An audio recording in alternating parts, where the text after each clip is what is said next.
Hi, everyone. Welcome back to the Holy and Hormonal podcast. My name is Kim Caputo. If you're new here, I created this podcast as a safe space where we can approach periods and our hormones from a Christian perspective. Today's episode, as you can see by the title, is all about endometriosis.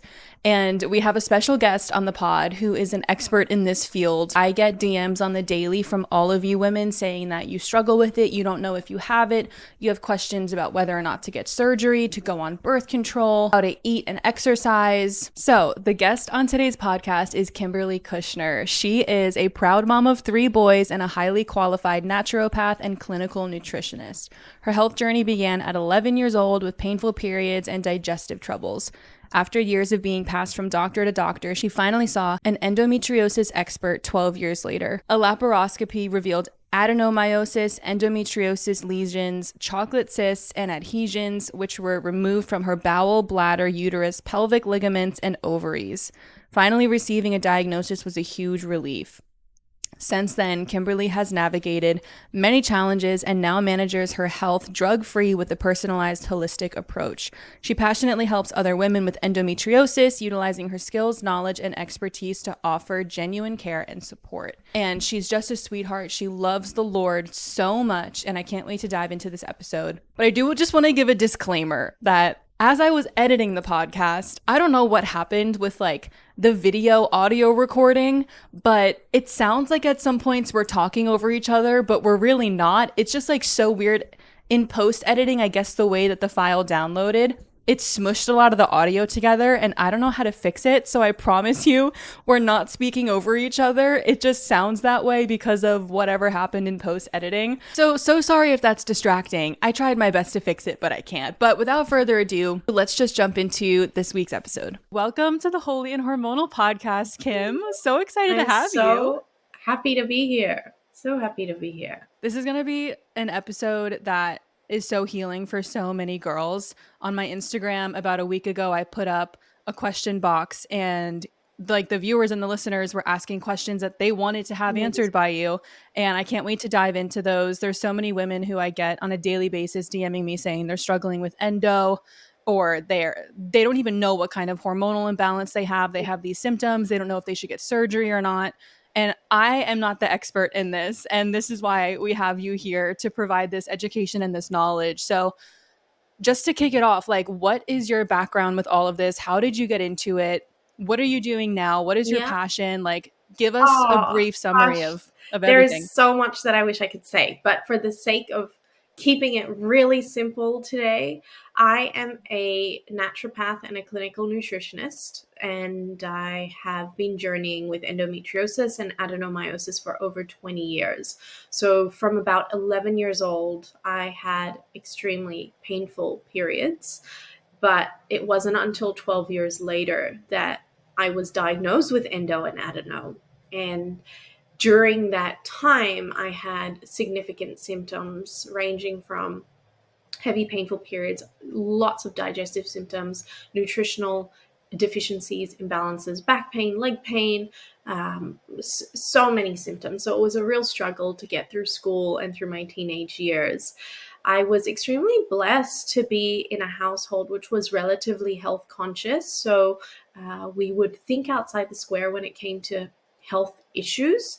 And I was actually very inspired after leaving school to go down the route of nutrition and nutritional medicine to study that. I actually started studying dietetics, but I realized that I didn't want to be a dietitian. I wanted something a bit more holistic. And that's when I delved into the world of nutritional medicine. So literally using nutrition and food as medicinal modalities. And then I started practice and went back and did my naturopathy degree. So as a naturopathic practitioner, as a clinical nutritionist, I then delved into the world of women's health, given that I had this diagnosis. So it really became my niche and my specialty in clinic. I've also been blessed to have 3 babies naturally. Thank God. I'm so grateful for that, because a lot of women with endo do have fertility issues. So I have 3 amazing wild boys. I was able to conceive naturally as well, which was mind blown. But that's a little bit about me and my journey. So my youngest is nearly 2, and I am juggling mom life, work life, and yeah, that's basically my And somehow finding a way to fit Jesus into the day too. That's every I crazy. mean, like, he's the Um center of everything. But yeah, endo I have such a heart for women with endometriosis. I know that this is where I've been placed in this space as a as a as a vessel to really help lead women to healing, essentially, physically, emotionally, I love spiritually. that. And that's where naturopathic medicine really resonated with me, is that it wasn't just about band-aiding symptoms. It was looking at the whole person and dealing with the root cause of your illness and your condition, and looking past labels. And as Christians, we know that the body is interconnected. We know that we have not just Mhm. the physical body. There is the spiritual element of us, our mind, our thought, our will, our emotions as well. So we really, I'm really passionate about supporting women on their health journey from a very holistic perspective. So that's I love that you take a look at more than just someone's physical mm, body, or like just the symptoms that are maybe showing up physically, because there's been so many times where like I've had symptoms of one thing and I had to go for an MRI and a blood test and this and that, and it's like you have to get context. You have to look at the full yeah, picture. Sometimes you have to look at genetics too and like what you're for sure. predisposed to. It's not just like I'm going to look at this one thing and then like try to put you on this path, because it's like the body's so complicated and it's not always just one thing, and it's not always one size fits all too. Absolutely. So for people who so for people who don't know what endometriosis is, can you Yeah. explain what it is, like how you Yep. develop it, and just endometriosis So 101? endo for short.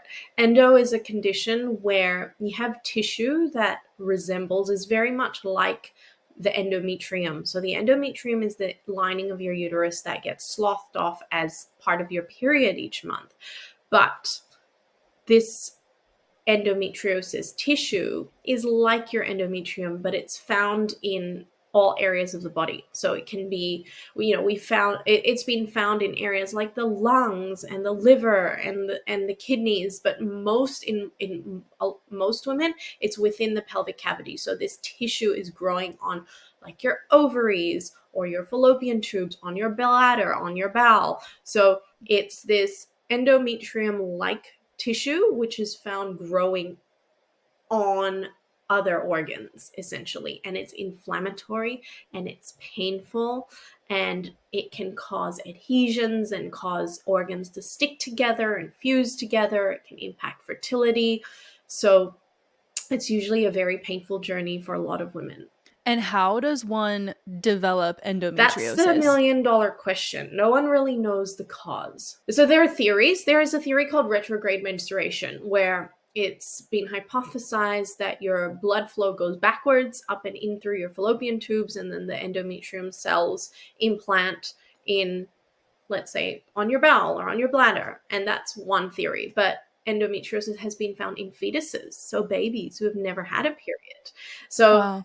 there are all these questions around genetics as well, and during in utero, as the baby develops, the different types of cells that are laid down at different points of that development, and then these cells going astray and developing endometriosis. So we don't really know as such. We know factors that aggravate it, And but that we don't know the cause and how it comes to be. that can be like so frustrating to go into an OBGYN or something and say like, "Hey, I'm having these symptoms, like what is causing it?" And everyone's just like, "I don't Well, know." yeah, And a lot of women are also like, I go in for a treatment or just to get something checked out, and I think it's endometriosis, and the OBGYN or the healthcare professional is just like, "No, I don't think so. Like I don't want to, try and figure this out." So like how does someone even go about getting a yeah, diagnosis? Cuz I read somewhere it takes like 8 yeah, years on average to yeah. get a diagnosis for endometriosis. So like, what does that look So like? oftentimes, well, this is my story and so many other women that I know, it's their story too. You get handballed from doctor to doctor because no one really knows what they're dealing with.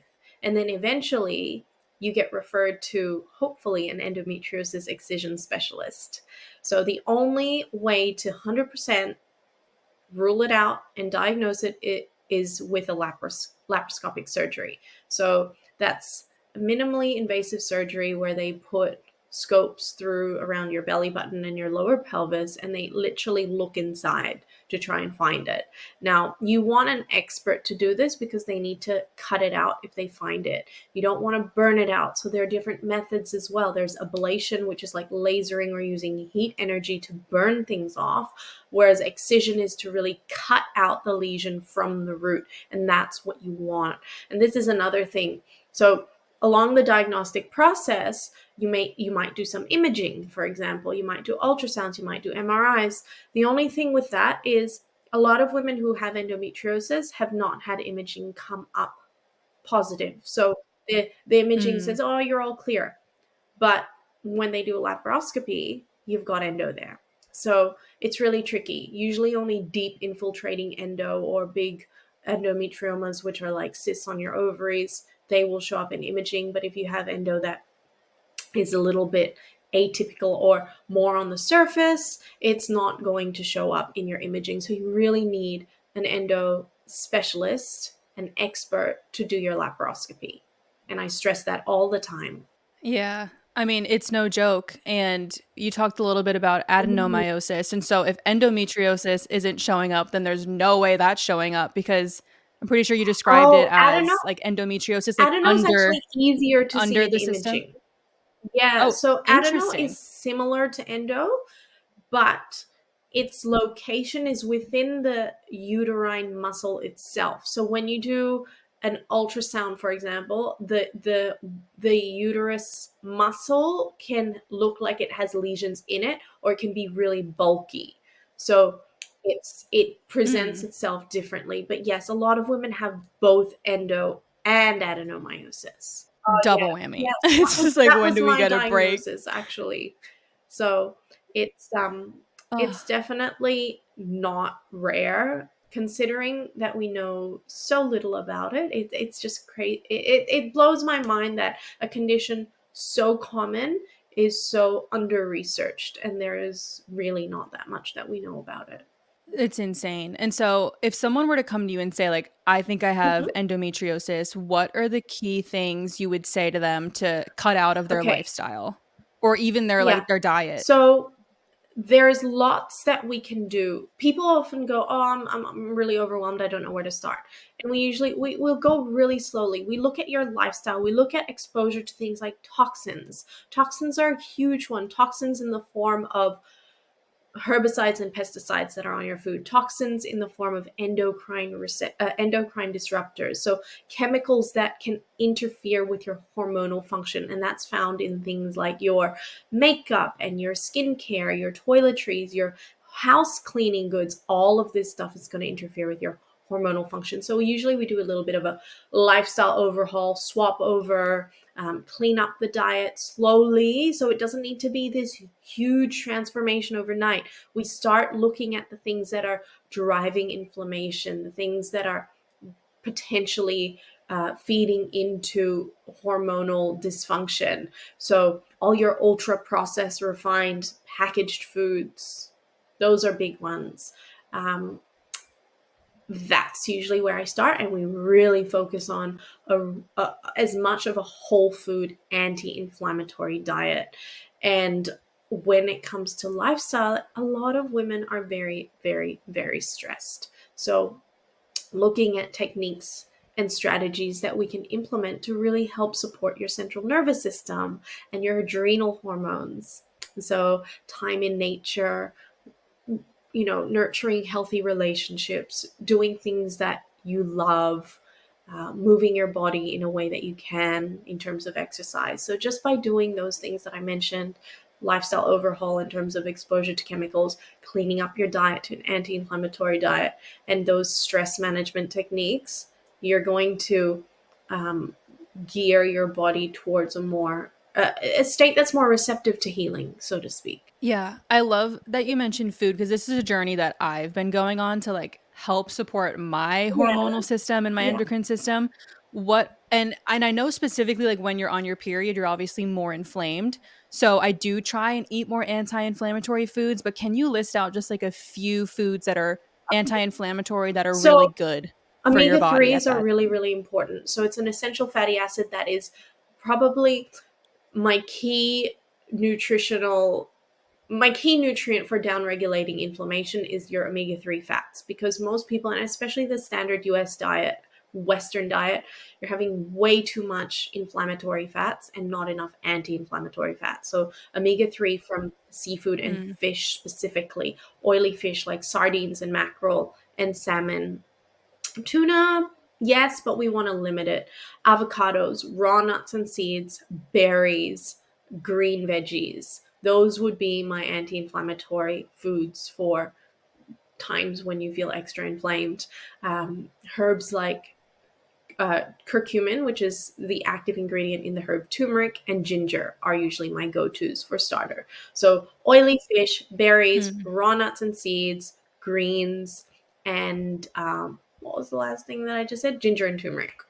Avocados. Yeah. So, That's there's just great. a list off the top of my head. Yeah, I wish that I was a fish girl because I know I have to take a lot of omega 3s, and the way that I usually intake it is chia seeds, and I also take an omega 3 supplement. I need to try and like see if I can eat fish again, but I've been allergic Oh, for a really long time, so I'm if like you're scared allergic, to try it. we've got to get you on a if you've yeah, we've got to get you on the one that I prescribe my patients who are vegan, because it's yeah. Oh, Yeah, please let for me know. sure. We'll organize that for you, and we can actually test your levels. Yeah. So I do this little finger prick test, and it reveals so much information about the balance between your omega 6 and your omega 3. And ladies need to hear this, because you don't need to eat a bad diet, so to speak, for this to be out of whack, because majority of people are, who are somewhat health conscious, try to eat a balanced diet, but you're still omega 3 deficient, and you're still excessively consuming excessive omega 6. So omega 6 are in your seed oils mostly, soybean oils, like it's just in stuff and you don't realize it. And before you know it, your ratios are way off.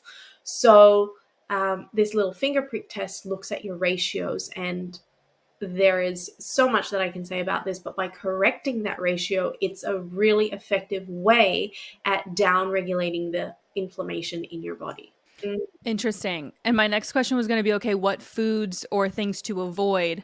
So it sounds like anything that would have the seed oils, like Yeah, like vegetable your oil. Is that a seed oil? canola is a big one. Canola oil. Yeah. There's so many things in the US that are just Margarine's a big made with these one. things. So I always say butter over Yeah. margarine any day. Olive oil, avocado oil over your canola and vegetable oils any day. Um, Coconut oil, stick to your whole food sources of oils. Yeah. What was your other question? What to avoid? Yeah, the oils. Yeah, like what other foods, like Anything with I'm your sure, I mean, and fatty foods are like super oh deep yeah, so your fried. deep fried stuff Like, is do those going things to be, because it's aggravate? heated, right? And it's going to be more Mm, inflammatory in itself. It's going to be really, really inflammatory. So all your deep fried stuff, if you've got a good air fryer, that's a really good kind of swap over to compared to deep fried. I'm such a foodie as well, so yeah. I sit there with my patients and think of dietary substitutes based on their likes and dislikes and preferences. But yeah, deep fried, not.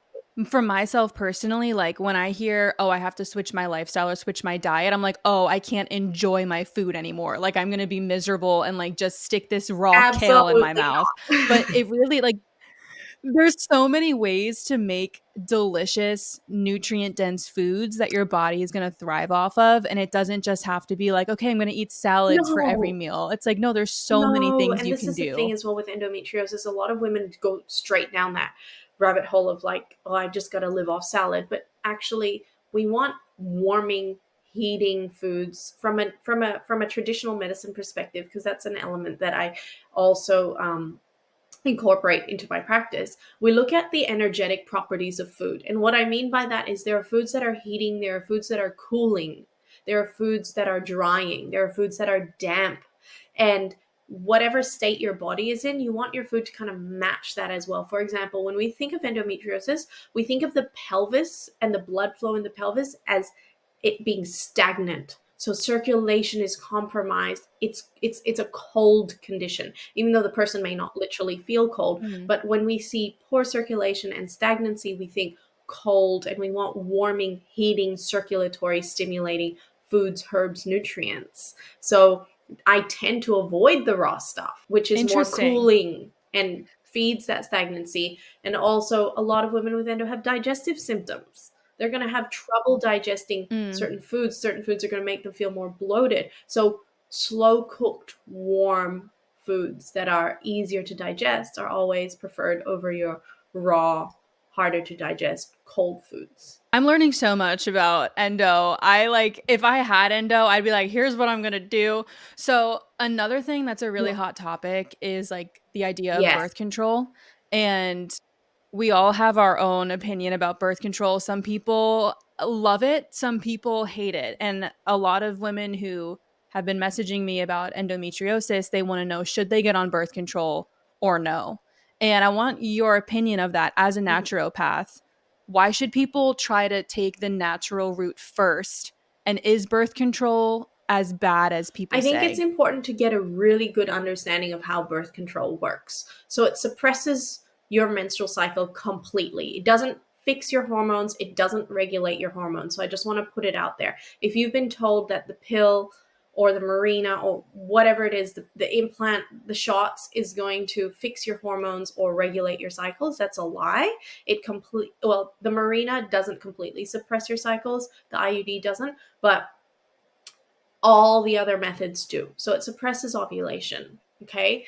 And as a result, you don't get your periods. So essentially, you're not dealing with the root cause of the issue. The other you're preventing periods, and if that's going to give you better quality of life, then perhaps yes, you need to be on it until you tackle the root cause. But I'm always about tackling the root cause. If you're going to stay on the pill and not address your toxicity, not address your gut imbalances, not address your immune imbalances, not cleaning up your environment and your diet, then I say, you can choose to live that way, but that's not benefiting your health overall. That's just band-aiding. If you're going to, and I work with many women who are on the pill and other forms of contraception, birth control, and that's fine.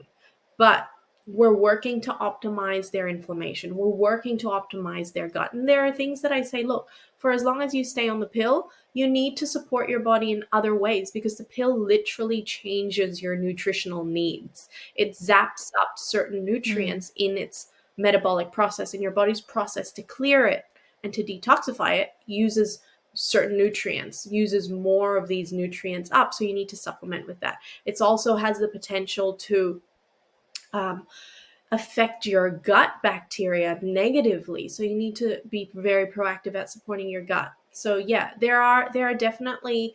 I'm biased. I was on the Nuva ring and various forms of the oral contraceptive for years and years, but completely hormone and drug free now, thank God. And I can definitely say that you can do it. Many women feel like, oh, I can't, but you need the right guidance. You need the right guidance. If it's Yeah. if you truly desire to be off all synthetic hormones, you can. I believe you can. I don't think it's impossible. Yeah. I believe you, so I believe in myself and everyone listening to this that they It's can not also do easy. it. It's not Something easy. yeah, And this is it's what I not. say. The world that we're in right now isn't in favor of us. The stress that we're the stress the high stress that we're constantly operating at, the toxins we're exposed to, like all the pollution in terms of like air pollution, noise pollution, EMFs, everything. It's not working in our favor to heal. So we've really got to be extra proactive, especially if you live in places like big cities that are extra polluted. You know what I mean? So these Yeah. are all the things that encompasses a personalized, unique treatment strategy. You look at all these things about the person and their life and their lifestyle and go, okay, maybe the pill is right for you for this time until we get all these things under control, you know?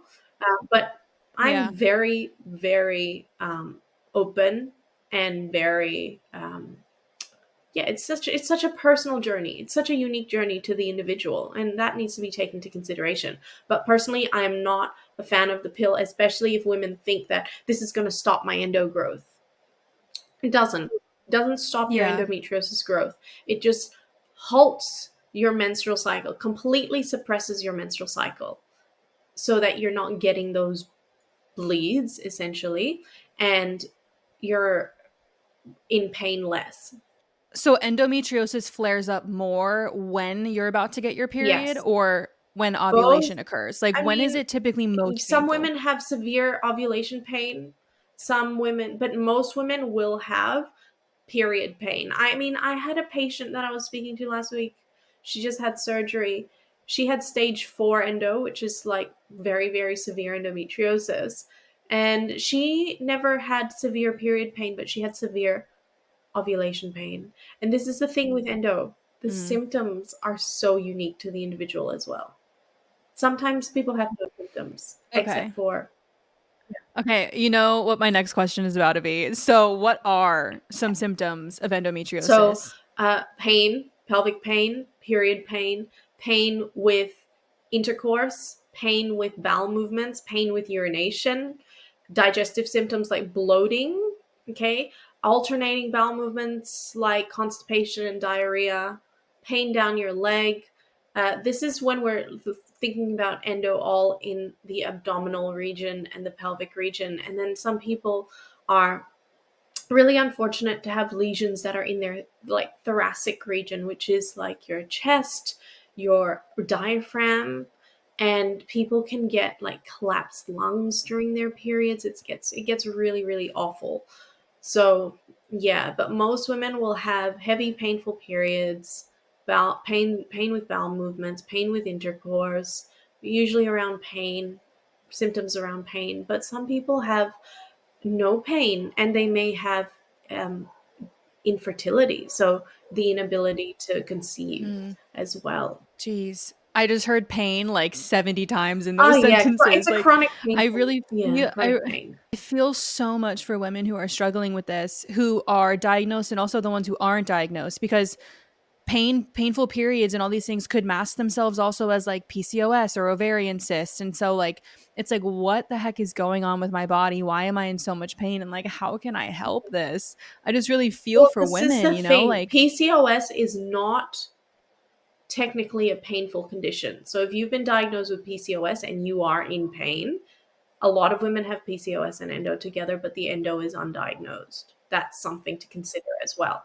hmm. Um, yeah, but yeah, it's a chronically painful condition, generally speaking. Ladies, this is why we need Jesus, seriously, because like we cannot do this in our Mm, own strength.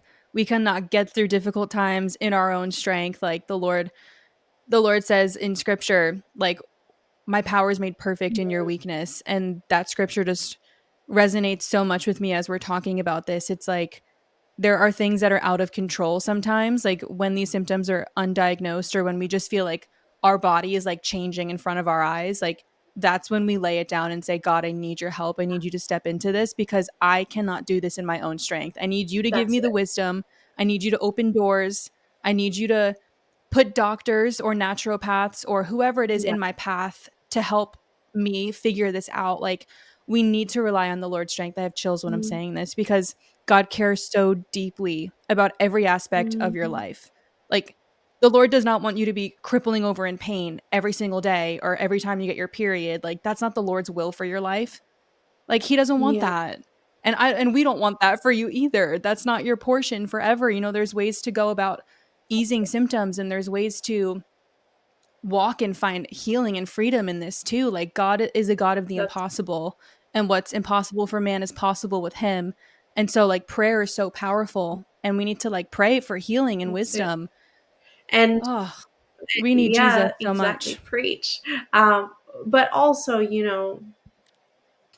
on this side of eternity, when we're dealing with the brokenness of this world, I've come to a point of surrender where I go, hey, you know, I get the chronic illness journey. I am a chronic illness patient, and this is forever something that I'm always going to be journeying with, regardless of whether, you know, my symptoms are non-existent today and then I may have pain tomorrow. Like, I'm not completely symptom free, but there is a way that you can live and you can thrive and you can glorify God even in your most difficult Amen. seasons of illness. Yeah, you know. Preach.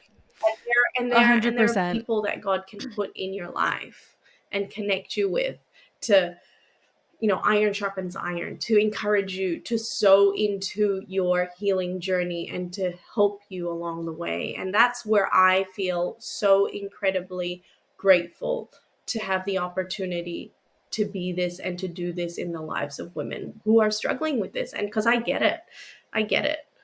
But unfortunately, from Yeah. a conventional medical perspective, what I see too much is women who get stuck on this hamster wheel of pain medication, hormonal medication, surgery on repeat, rinse and repeat.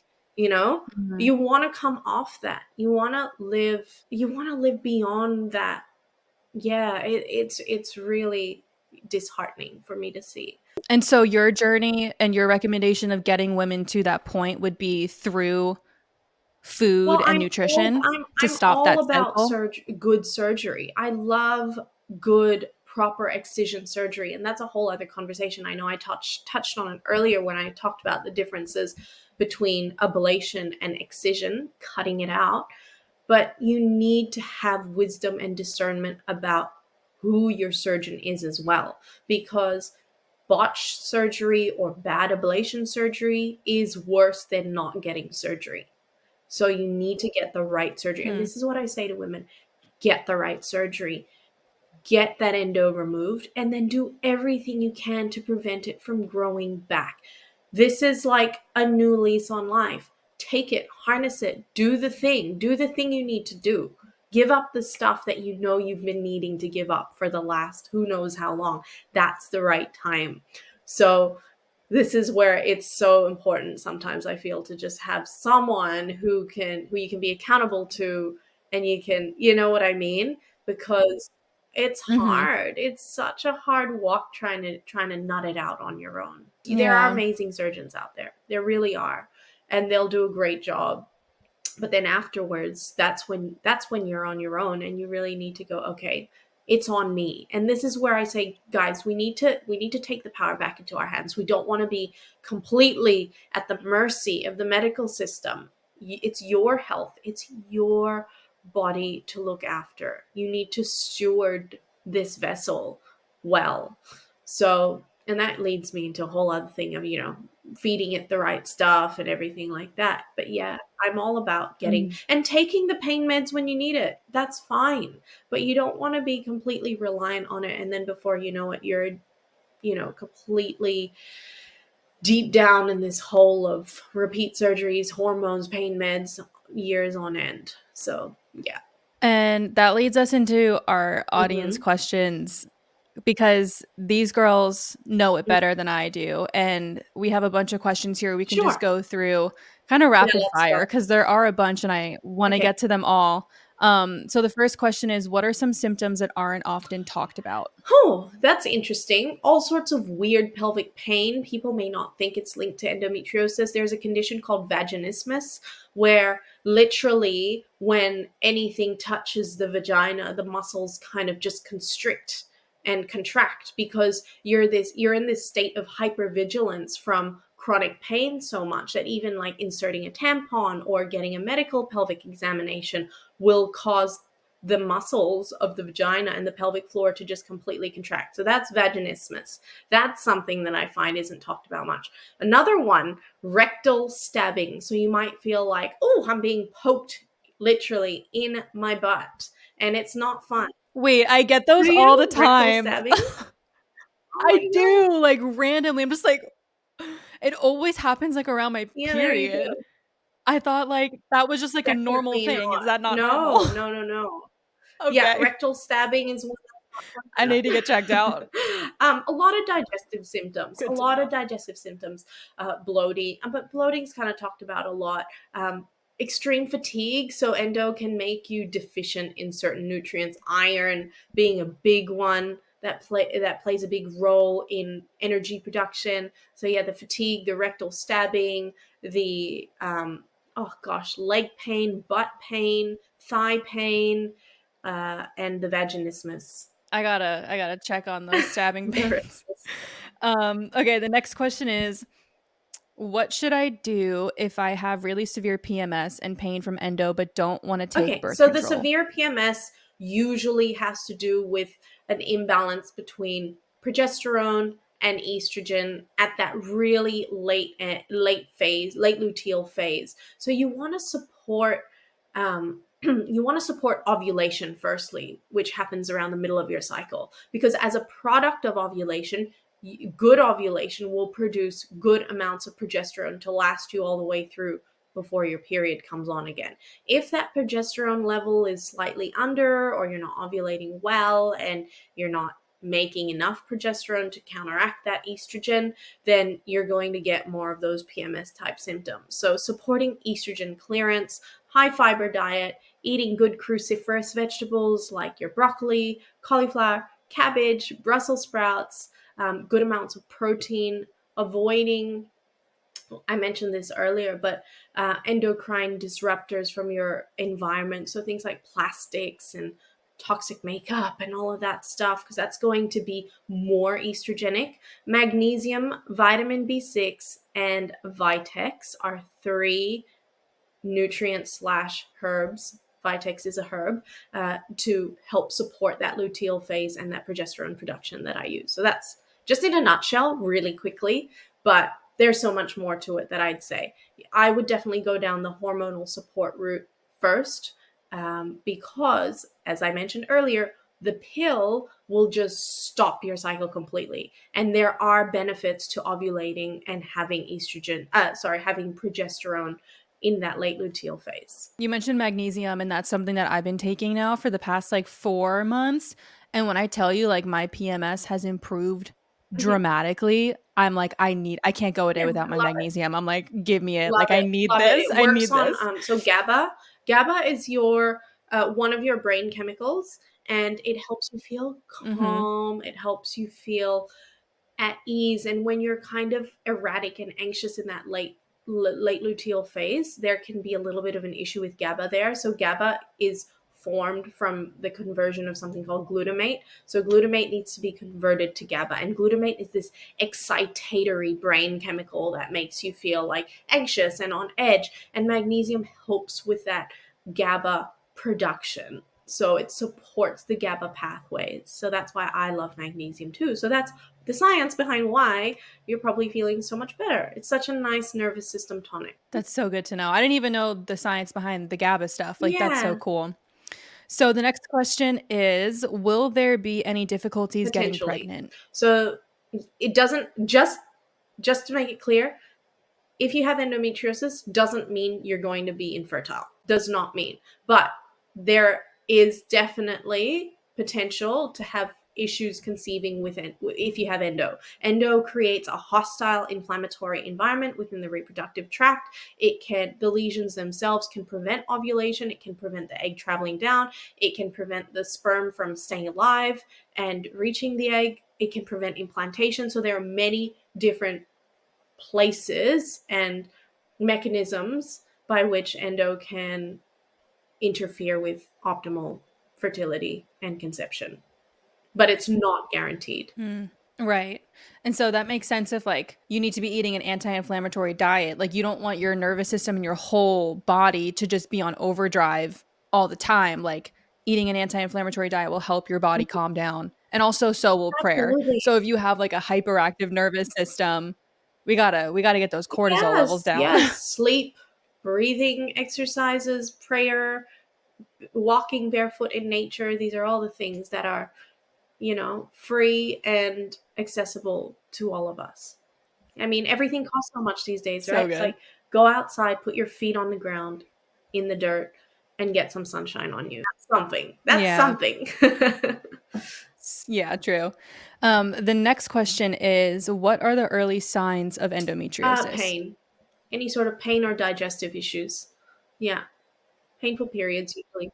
Yeah, That I makes mean, sense. my period started at Yeah. 11, and from the get go, I had painful periods. A lot of women will say the same thing, that they've had painful periods from the start. Okay, so the next one is, I have Mm. adenomyosis. How can I So, from a treat it? naturopathic viewpoint, we treat it the same. We work on supporting your hormonal pathways. We work on optimizing gut health. We work on reducing inflammation, supporting your immune health, same sort of thing. From a medical perspective, they do the same thing as well. They have some embolization techniques where they can cut off the blood supply to the uterus, but the only real cure from a medical viewpoint is to literally remove your uterus and get a hysterectomy. So we don't really want that. Um, No, we don't yeah, want that. yeah. Okay, how can I avoid endometriosis from We don't, developing? like I said, we don't know. We don't know the cause. Like I said, it's been found in fetuses, so we don't know if, we were born with it and then at some point it just flares and develops. But we know the things that aggravate it is inflammation, excess estrogen, um, toxin exposure that can affect your hormones. We know that there's a link with the gut health stuff as well. Your immune system's gone all your immune system become compromised. It doesn't do what it needs to do. It doesn't clear up the cells that are in the wrong places. So we know that these are the factors that are aggravating, but there is no clear answer to that question, unfortunately. But from a naturopathic viewpoint, I would say Yeah. live as much of a stress-free life, a toxin-free life, eat well, walk with Jesus, do all the Yeah. things that we were the way that we were meant to operate. Okay, this next question, which we touched on a little bit Mhm. before. So the question is, surgery Mm. or no, Mhm. is it worth it? And I want to add to that, like, who would be an Mhm. ideal candidate for surgery? Anyone with endometriosis is. The wait and see approach isn't great because endo can spread and you don't I mean, look, it depends on your fertility goals as well. If someone was like, we know that, and this is just me jumping around, endometriosis generally will improve post-menopause. Okay. So if someone comes to me and she's perimenopausal and she's symptomatic and she hasn't had surgery, but her symptoms aren't that terrible, I would say, well, if you're wanting to just handle it naturopathically and see how we go, because she might be having her last period anytime soon, and then symptoms might, die off on their own. Although that's not a given, you can still have endo post-menopause. That's a whole other story. Versus someone who's, early 20s, wanting to have babies in the near future, very symptomatic, absolutely get the surgery. Because if you're just going to wait and see, it can spread. It can affect your fertility a lot, significantly. Um, yeah, it really depends on your goals, but definitely do your research into a good endo excision expert, not ablation. And then we have two questions left. So this one is, what should I do if I was diagnosed with Mhm. PCOS but think I actually have endo? Okay, you can if you have PCOS, you have PCOS. Like if you've been diagnosed with PCOS, you have PCOS. You can't confuse PCOS for endo. They're so different. If you've got the other thing is you can have PCOS and endo, as I mentioned before, because if you've got PCOS and you're in a lot of pain and you're displaying symptoms like heavy painful periods, it's highly likely that you have both. And what it sounds like is, if you're experiencing that pain and you think you have endo, like, you That's might it. just have Yeah. both.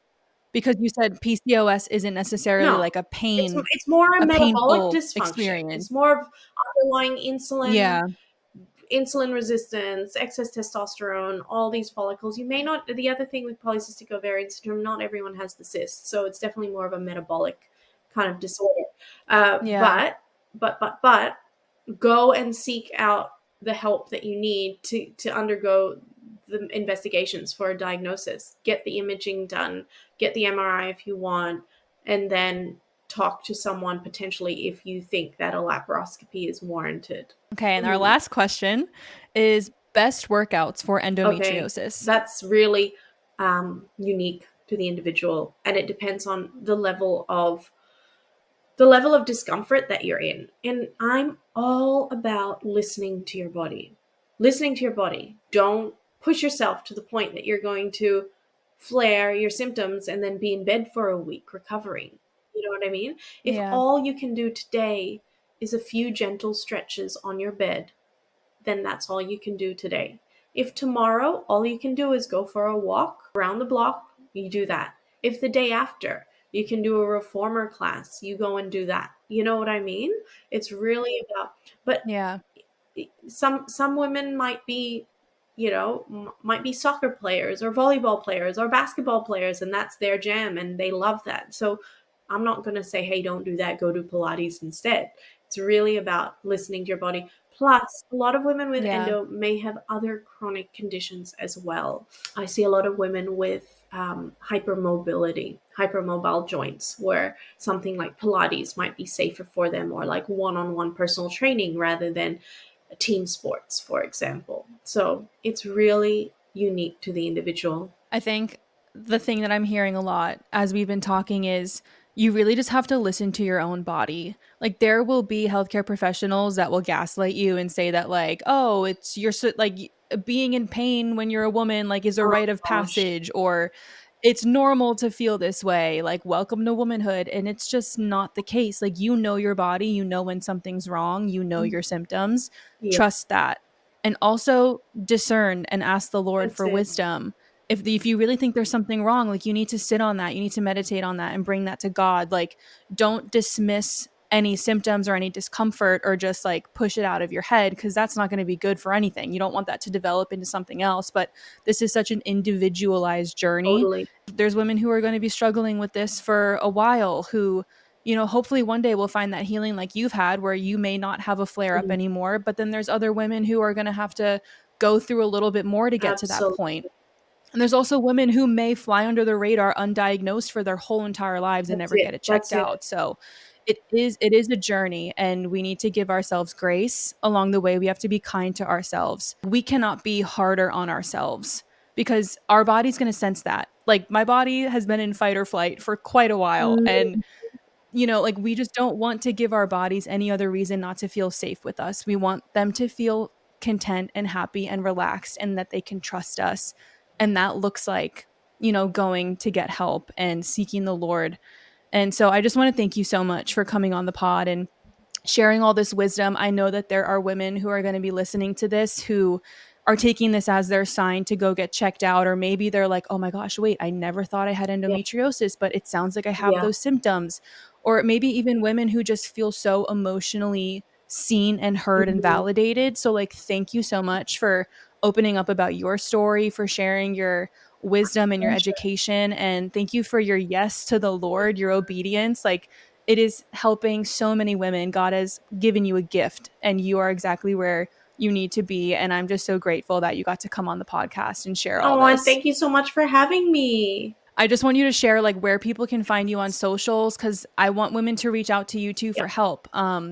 If you're listening to this and you're like, I need to get in contact with her, there's a Yes. way. So let Yes. them know I'm where at they can find you. Endonatropath on Instagram. And her DMs are open and she's very Yes, I'm responsive, here. by I'm the here way. for a chat, like completely just obligation free, just to hear you out. I can't give personalized health advice, but I can potentially guide you down paths that you need to get yourself on for better health. Amazing. Well, thank you so much, Kim, for coming on the Holy and Hormonal Thank podcast. you. I had the best time. I hope you have a great rest of your Thanks. day. For everyone listening, I'll see you guys next Thursday. Oh my gosh, so Yeah. fun. Bye. Bye, everyone.